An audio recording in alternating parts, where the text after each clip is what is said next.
You are standing at the kitchen sink washing dishes. Nothing strenuous, nothing heavy, just standing there with the water running. And then it starts. That burning in the back of your legs, that heaviness spreading up from your knees, that quiet but unmistakable signal that says, sit down, right now, before this gets worse. Or maybe your version looks like this. You are moving through the grocery store and somewhere around the third aisle you reach for a cart. Not because your list is long, not because you have heavy items, but because you need something in front of you to lean on, something to carry a little of your weight through the next 10 minutes. Or maybe you are standing in line at the pharmacy. 5 minutes pass and your knees are already aching. 6 minutes and your lower back tightens. 7 minutes and you are quietly scanning for a bench, a ledge, anything at all to take the pressure off your feet. If any version of that is your daily life right now, I need you to stay with me. Because what you are about to hear is not what your doctor has been telling you. Most people in your situation have been given the same explanation. They have been told that this is simply aging, that their body is doing what bodies do after 60, after 70, after 80, that the burning and the heaviness and the exhaustion in their legs is just the price of getting older, and the best thing to do is accept it gracefully. That belief is one of the most damaging things a person can carry into their later years. Because here is the truth most doctors are too rushed to explain properly. The reason your legs give out when you stand has almost nothing to do with your age. It has everything to do with one specific group of muscles that has been quietly losing strength for decades without you ever feeling it happen. And the part that genuinely surprises people when they first hear it is this: those muscles can still be rebuilt. At 65, at 75, at 85. The research is clear, and I am going to show you exactly what it found. But first, let me explain what is actually happening inside your body. Because nobody ever makes this part clear, scientists who study movement and aging have identified something called the postural chain. Think of it as a connected line of muscles running from the bottom of your feet all the way up through your shoulders, all of them working together in every second that you are upright. When that chain is strong and well-trained, standing feels almost effortless. You do not think about it at all. Here is where it gets important. Starting around the age of 30, your body begins losing muscle mass at roughly 8% every 10 years. By the time most people reach their early 70s, they have lost close to 40% of the muscle power they had in their strongest years, and most of them never felt it happening because it was so slow and so gradual. One day they simply found themselves reaching for a grocery cart they did not need, and they had no idea why. That is not aging doing something inevitable. That is an undertrained body. And undertrained is something you can absolutely do something about. Stay with me, because I am building toward the single most powerful exercise on this list. It was tested on real adults between the ages of 70 and 92. After 12 weeks, participants improved their standing endurance by an average of 187%. One woman went from struggling to stand for 3 minutes to standing comfortably for over 20. Her doctor reviewed her measurements 3 times because he could not believe they came from the same patient. I will get to that exercise, but let us build the foundation first. Exercise number 5 is the seated knee lift, and I love this as a starting point because it meets you exactly where you are today. No standing required, no balance challenge, no equipment, just a firm chair and a willingness to begin. Deep inside your hip, there is a muscle that connects your lower spine to the top of your thigh bone.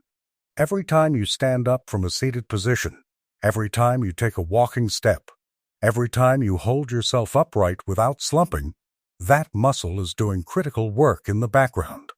In most adults over 60, it is significantly weaker than it should be, and that single weakness creates a ripple effect through your entire body.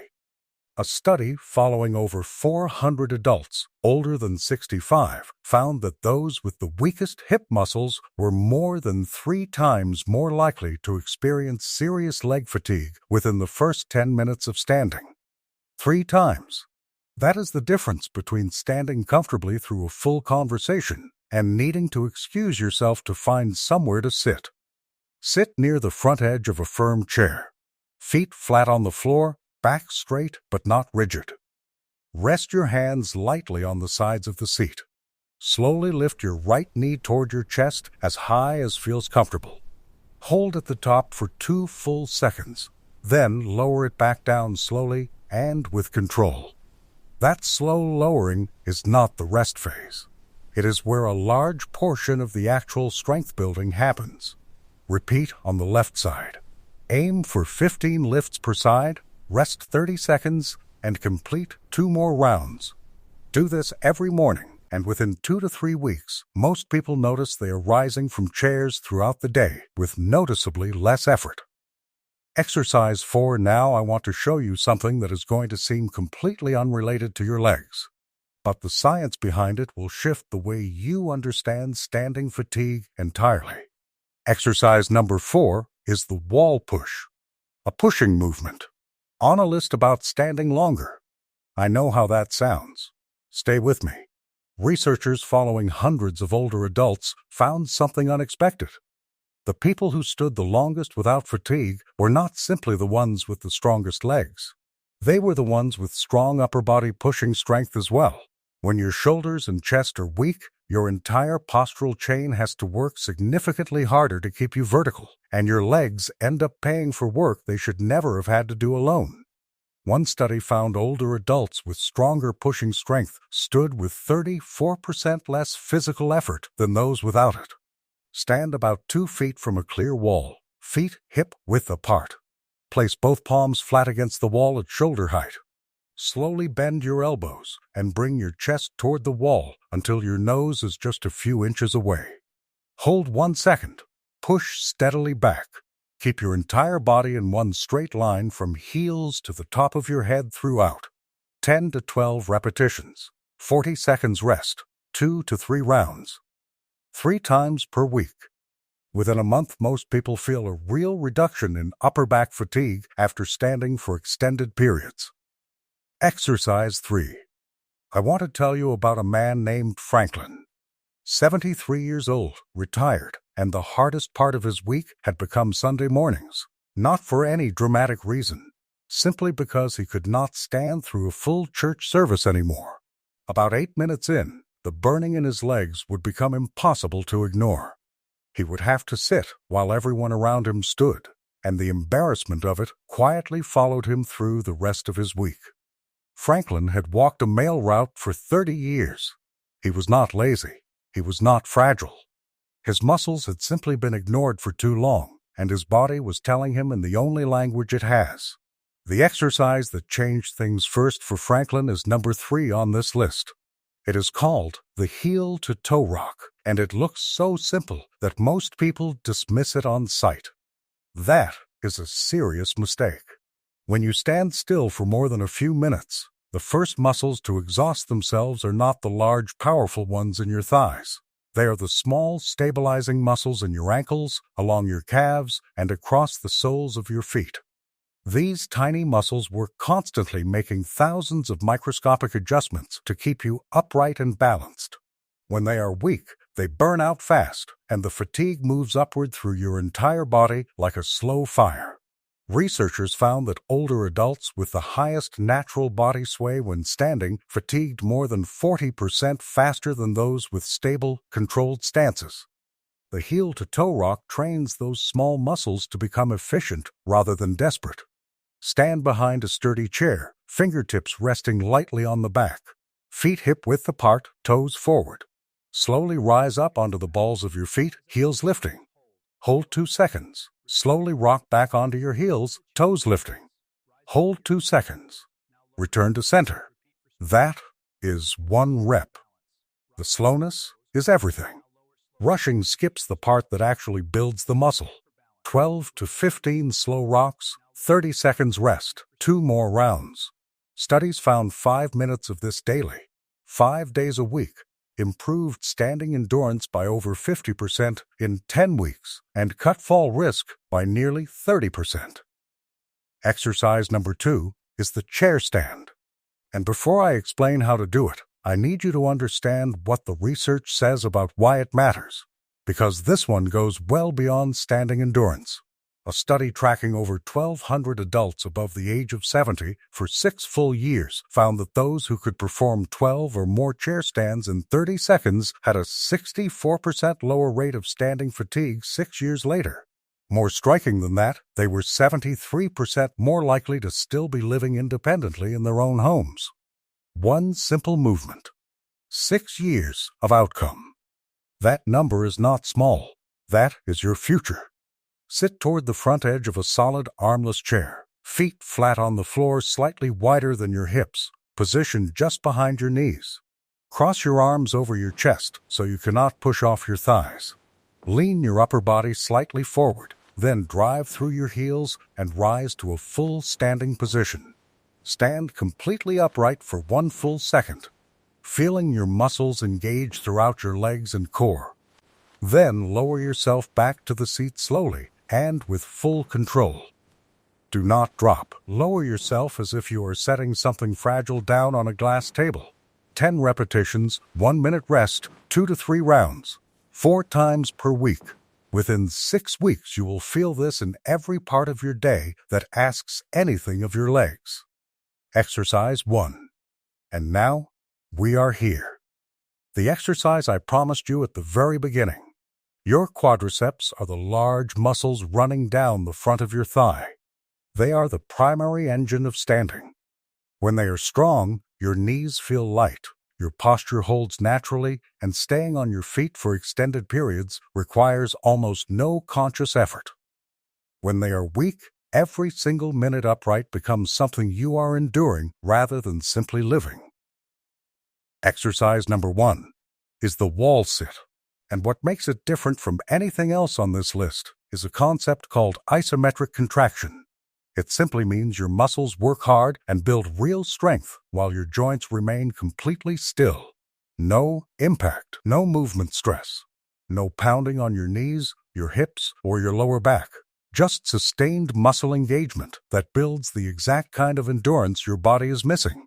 The trial I mentioned at the opening took 94 adults between 70 and 92 years old, none of them regular exercisers, and had them perform wall sits for 3 to 4 minutes per day, 5 days per week.